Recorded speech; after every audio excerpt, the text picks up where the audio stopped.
सुनने जा रहे हैं उस महान संत की कथा जिनकी वाणी ने पूरे भारत को एक सूत्र में बांध दिया, जिन्होंने वेदों के गूढ़ रहस्यों को सरल भाषा में समझाकर लोगों के हृदय में फिर से भगवान के प्रति आस्था जगाई।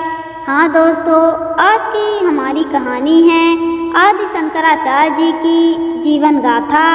तो वीडियो को अंत तक जरूर सुनिए, क्योंकि इस कहानी में वो ज्ञान है जो जीवन बदल देता है। और अगर आपको हमारी ये पवित्र कथा पसंद आए तो इसे लाइक करें, शेयर करें और चैनल को सब्सक्राइब करना ना भूलें। बहुत समय पहले की बात है, दक्षिण भारत केरल राज्य में एक छोटा सा ग्राम था, कलड़ी। वहीं एक ब्राह्मण दंपत्ति रहते थे।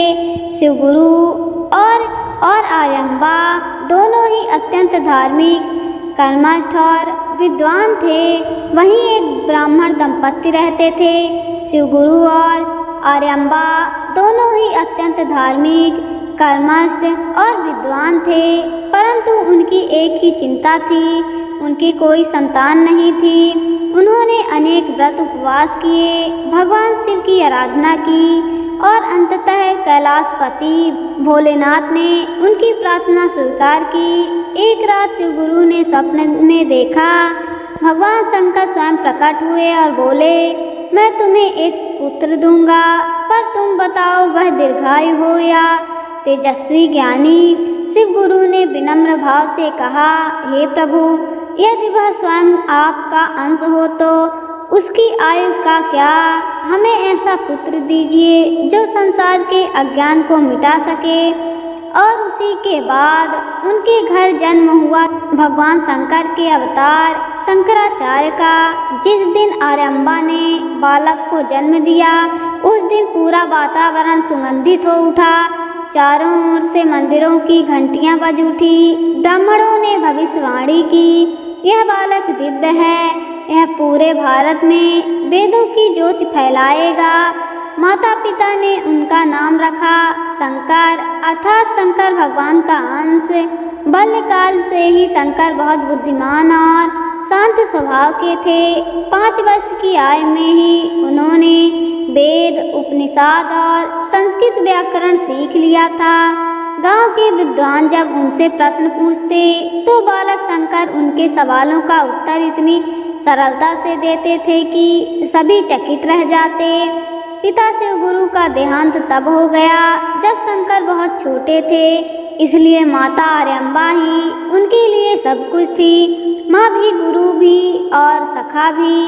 शंकर ने माँ की सेवा में कभी कोई कमी नहीं रखी। वे प्रतिदिन माँ के लिए नदी से जल लाते, पूजा करते और विद्या अध्ययन में लीन रहते। एक दिन शंकर ने अपनी माँ से कहा, माँ, मेरा मन सांसारिक विषयों में नहीं लगता, मुझे ब्रह्म ज्ञान की खोज करनी है, मुझे संन्यास लेने की अनुमति दीजिए। यह सुनकर आर्यम्बा की आंखों में आंसू आ गए। उन्होंने कहा, बेटा, तू मेरा एकमात्र सहारा है, तेरे बिना मैं कैसे रहूँगी। शंकर ने माँ से वचन दिया, माँ, जब भी आपको मेरी आवश्यकता होगी मैं आपके पास आ जाऊँगा। कुछ ही दिन बाद एक अजीब घटना घटी। शंकर अपनी माँ के साथ नदी में स्नान कर रहे थे। अचानक उनके पैर को एक मगरमच्छ ने पकड़ लिया। माँ चिल्लाई, बेटा, मैं क्या करूँ? शंकर शांत स्वर में बोले, माँ, यदि आप मुझे संन्यास लेने की अनुमति देंगी तो यह मगरमच्छ मुझे छोड़ देगा। माँ ने भयभीत होकर कहा, ठीक है बेटा, मैं तुझे संन्यास लेने की अनुमति देती हूँ, बस तू सुरक्षित निकल आ। और जैसे ही माँ के मुख से ये शब्द निकले, मगरमच्छ ने बालक शंकर को छोड़ दिया। सबने देखा, यह किसी चमत्कार से कम नहीं था। शंकर ने नदी के तट पर ही माँ के चरणों में प्रणाम किया और सन्यासी वस्त्र धारण कर लिए। वह अब मात्र बालक नहीं रहे, वह अब सन्यासी शंकराचार्य बन चुके थे। अब शंकराचार्य ज्ञान की खोज में उत्तर की ओर बढ़ चले। कई दिनों तक नदियाँ, पहाड़, जंगल पार करने के बाद वे पहुँचे नर्मदा नदी के तट पर, जहाँ प्रसिद्ध योगी गोविंद पदाचार्य ध्यान मग्न थे। शंकर ने विनम्र भाव से प्रणाम किया और बोले, गुरुदेव, मैं ब्रह्म ज्ञान की खोज में आया हूँ, मुझे शिष्य के रूप में स्वीकार करें। गुरु गोविंद पाद ने पूछा, ब्रह्मा क्या है? बालक शंकर ने उत्तर दिया, जो नित्य है, अविनाशी है, जो स्वयं में ही इष्ट है, वही ब्रह्मा है। गुरु मुस्कुराए बोले, तुम तो जन्मजात ज्ञानी हो, मैं तुम्हें वेदांत का वह ज्ञान दूंगा जो संसार के कल्याण के लिए आवश्यक है। गुरु गोविंद पाद ने शंकर को अद्वैत वेदांत का रहस्य सिखाया। यह वही सिद्धांत था, ब्रह्मा सत्याम जगमिसात जीवो ब्रह्माव नपार, अर्थात यह जगत अस्थाई है, केवल परमात्मा ही सत्य है और जीव उसी परमात्मा का अंश है। शंकर ने यह ज्ञान ग्रहण किया और गुरु से आज्ञा ली, गुरुदेव, अब मैं इस ज्ञान को पूरे भारत में फैलाना चाहता हूँ। गुरु ने आशीर्वाद दिया, जाओ, तुम इस युग में धर्म की पुनः स्थापना करोगे, भगवान तुम्हारे साथ हैं। अब युवा शंकर चल पड़े पूरे भारत में धर्म की ज्योति जलाने। उन्होंने देखा लोग अंधविश्वास में फंसे हैं, आपसी झगड़ों में उलझे हैं, वेदों का ज्ञान लुप्त हो रहा है और बौद्ध मन तथा कुटिल तर्क का बोलबाला है।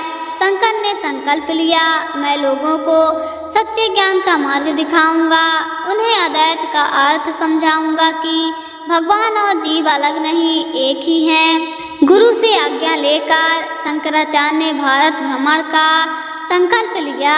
वह नंगे पांव हाथ में कमंडल और दंड लेकर निकल पड़े। सिर्फ सत्य के प्रचार के लिए उनका पहला पड़ाव था काशी नगरी। वहां उन्होंने देखा कि लोग बाहरी कर्मकांड में उलझे हैं। कई साधु धन और यश के लिए धर्म का व्यापार कर रहे हैं। शंकर ने अपने प्रवचनों में कहा, धर्म बाहरी कर्मों से नहीं, अंत मरण की पवित्रता में है। जो अपने भीतर के ईश्वर को पहचान लेता है वही सच्चा ज्ञानी है।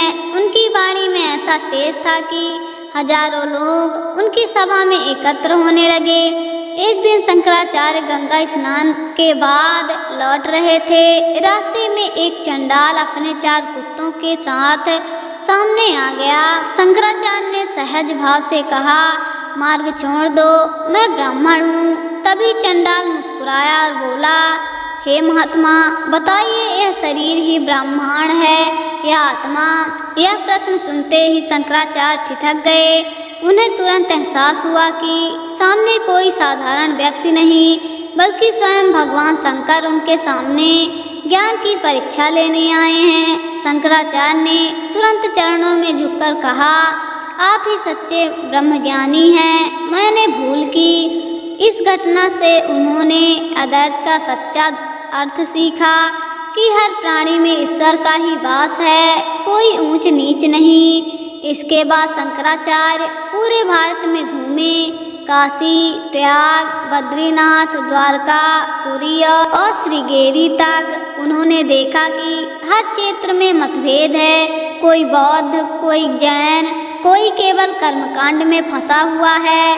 शंकराचार्य ने कहा, सभी धर्म एक ही सत्य की खोज है। जैसे नदियां अलग अलग होकर भी सागर में मिलती हैं, वैसे ही सब मार्ग ईश्वर तक ही जाते हैं।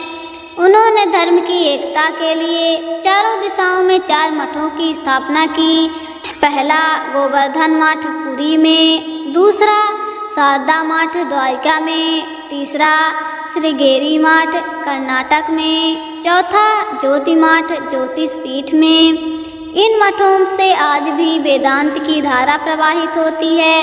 एक बार उन्होंने विद्वान ब्राह्मण मंडन मिश्र को दर्शन शास्त्र में चुनौती दी। मंडन मिश्र बौद्ध और मीमांसा के सार्थक थे। बहुत बड़ी सभा लगी। न्यायाधीश बनी उनकी धर्मपत्नी भारती देवी। दोनों के बीच कई दिनों तक शास्त्रार्थ हुआ।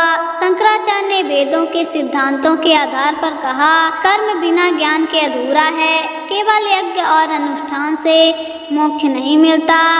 जब तक आत्मा और परमात्मा की एकता का बोध न हो। अंततः मंडन मिश्र ने पराजय स्वीकार की और शंकर के शिष्य बन गए।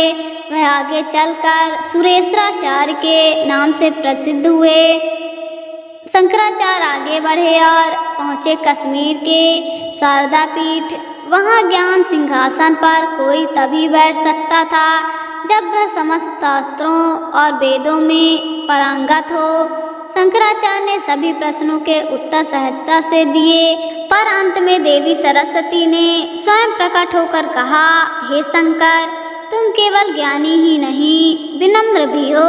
तुमसे अहंकार नहीं, इसलिए तुम ही ब्रह्मज्ञानी हो। और देवी ने उन्हें शारदा पीठ का अधिपति बनाया। शंकराचार्य ने न केवल भ्रमण किए बल्कि अनेक अद्भुत ग्रंथ भी लिखे, जैसे ब्रह्मसूत्र भाष्य, गीता भाष्य, उपनिषद भाष्य, विवेक चूड़माटी, सौंदर्य लहरी, भज गोविंदम। उनकी रचनाएं आज भी आत्मा के जागरण का मार्ग दिखाती हैं। उन्होंने कहा, मनुष्य का सबसे बड़ा शत्रु उनका मोह है। जब तक हम अपने मन को जीत नहीं लेते तब तक किसी भी पूजा का फल नहीं मिलता। शंकराचार्य को याद आया कि उन्होंने माँ से वचन दिया था, जब भी आपको मेरी आवश्यकता होगी मैं आ जाऊंगा।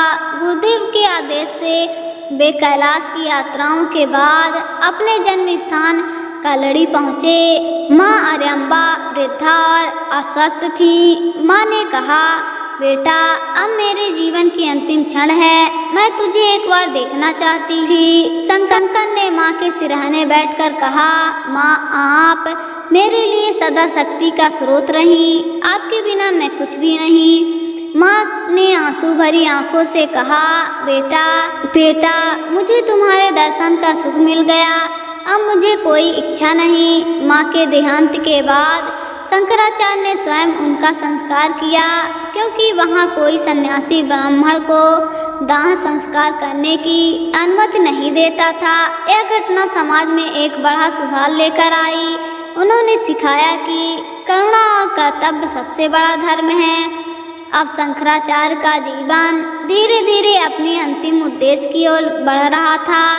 उन्होंने अपने शिष्यों पदपाद, टोटकाचार्य, सुरेश्वराचार्य और हस्तमलकाचार्य को धर्म की जिम्मेदारी सौंपी। फिर बोले, अब मेरा समय आ गया है, मैं उस ब्रह्मा में लीन होने जा रहा हूँ जिससे मैं आया हूँ। वे अकेले ही उत्तर की ओर निकल पड़े, हिमालय की ऊंचाइयों की तरफ, जहाँ बर्फ जमी थी और वायु शुद्ध थी। शिष्य उनके पीछे पीछे चलने लगे, पर उन्होंने कहा, अब तुम लौट जाओ, यही मेरा आदेश है।